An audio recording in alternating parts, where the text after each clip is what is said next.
Olá pessoal, tudo bem? Estamos de volta para mais uma aula pessoal de Química. Hoje nós vamos falar sobre um assunto muito importante que possa que caia no seu Enem, que é um assunto chamado quantidade de matéria, também conhecido como mol. Nessa aula 1, pessoal, a gente vai falar da parte introdutória desse conteúdo e vamos resolver algumas questões que envolvam massa molar. Na nossa aula 2, que posteriormente vou estar postando, a gente vai estar ali vendo uma questão do Enem que caiu no ano de 2013, a partir de algumas equações que foram desenvolvidas, e a partir dessas equações você vai ver quanto é fácil resolver as questões do Enem. Pessoal, não esqueça de dar a sua curtida, o seu like, não esqueça também de se inscrever no nosso canal. Se você puder também estar compartilhando essa aula, compartilhe, que você também vai estar ajudando aqui o professor Daniel. Pessoal, olha, mol ele foi introduzido no ano de 1900 pelo químico, filósofo, e também esse filósofo ele é de origem alemã, chamado Ostwald.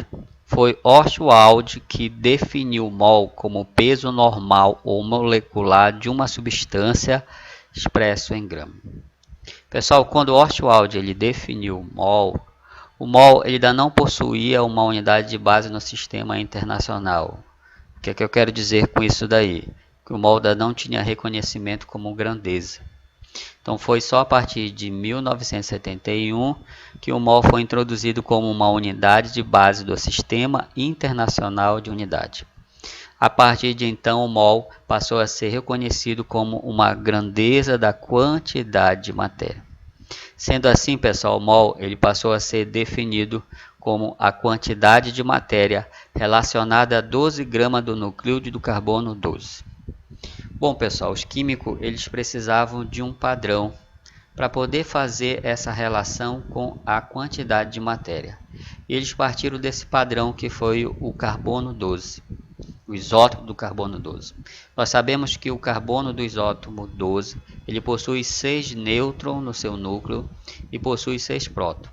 Se eu somar 6 nêutrons com 6 prótons, eu vou ter um número de massa igual a 12. Esse número de massa ele foi padronizado igual a 12 gramas. Então, se relacionou esse número de massa, nesse caso 12 gramas, com a quantidade de matéria, que nesse caso nós chamamos de mol. Essa massa, pessoal, que está aí no núcleo desse átomo, ele contém um número de átomos conhecido, ou seja, existe uma quantidade de átomos presente nesse carbono 12, que nós chamamos de constante de Avogadro. O que é que isso significa? Que esse átomo do carbono 12 possui 6,022 vezes 10 a 23 átomos de carbono, pessoal. Ou seja, são muitos carbono, equivale a 600 sextilhões, ou seja, uma grande quantidade de átomo que possui, pessoal, nesse átomo do carbono 12.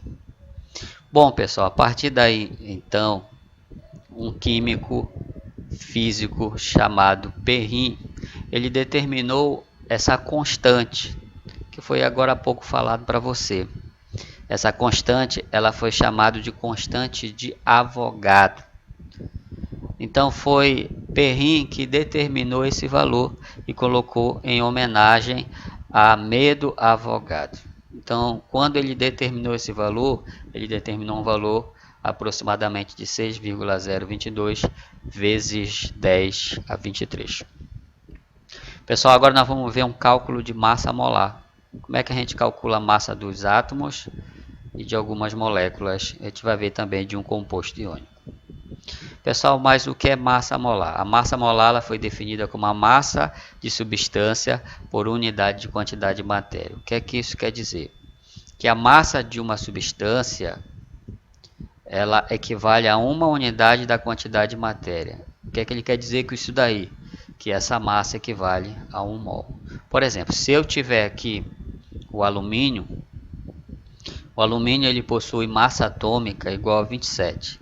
Isso quer dizer que nesse caso a massa atômica a massa molar, desse alumínio vai ser igual a 27 gramas por mol. O que é que ele está querendo dizer aí?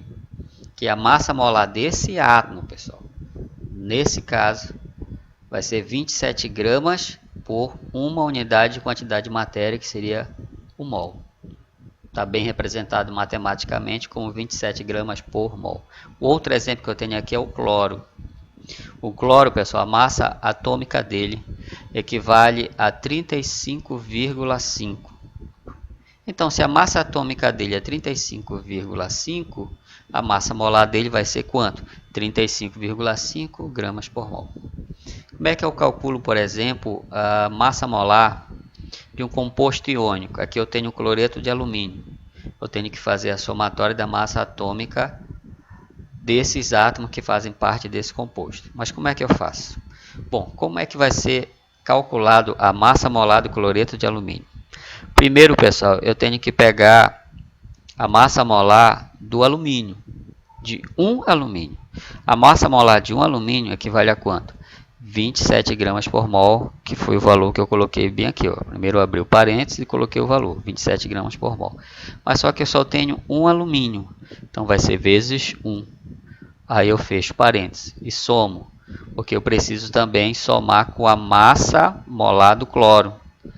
A massa molar de um cloro é 35,5 gramas por mol. Só que nesse caso eu não tenho só um cloro, eu tenho 3. Então vai ser 35,5 vezes 3. Fecho parênteses. Pelos cálculos matemáticos, eu tenho que resolver primeiro o que está no parêntese, fazer a multiplicação e depois fazer a soma. Então eu vou ter 27 gramas por mol vezes 1 vai dar quanto? 27. 35,5 vezes 3 vai dar 106,5. Somando esses valores, eu vou achar 133,5 gramas por mol. Vamos para uma questão para você entender melhor. Qual a massa molar em gramas por mol do ácido sulfúrico? Olha, se a gente for olhar o ácido sulfúrico, ele tem 2 átomos de hidrogênio, 1 átomo de enxofre e 4 de oxigênio. Aí ele deu dados massa molar em gramas por mol do hidrogênio, ele disse que é 1, do enxofre ele disse que é 32 e do oxigênio ele disse que é quanto? 16. Eu vou usar o mesmo raciocínio. Eu vou calcular a massa molar do ácido. Vai ser igual a quanto? Olha, a massa molar de um hidrogênio é quanto, pessoal? 1 grama por mol. Então, nesse caso aqui, eu vou multiplicar por quanto? Por 2, porque eu tenho 2 átomos de hidrogênio. Aí eu pego, somo com a massa molar de quem que vem na sequência? É o enxofre. Quanto é a massa molar do enxofre? 32 gramas por mol. Só que eu só tenho um enxofre, então vai ser 32 gramas por mol vezes 1. Fecho parênteses e somo. Eu tenho que somar a massa molar de cada átomo, pessoal. Por isso que eu abro parênteses e somo. Então, nesse caso aqui, quanto é a massa molar de um oxigênio? 16 gramas por mol. Então, vai ficar aqui 16 gramas por mol vezes quanto? 4, porque eu tenho 4 átomos. Agora, eu vou resolver o que está dentro do parêntese. 1 vezes 2 vai dar quanto? 2 gramas por mol. 32 vezes 1 vai dar 32 gramas por mol. 16 vezes 4 vai dar quanto? 64 gramas por mol. Aí eu somo tudo. 2 gramas por mol mais 32 gramas por mol mais 64 gramas por mol. Eu vou achar no final 98 gramas por mol.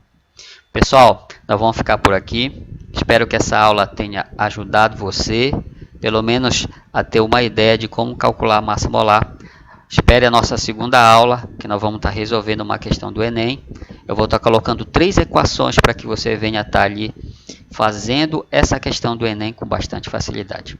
Pessoal, espere a nossa próxima aula. Até mais. Espero que você tenha gostado dessa aula.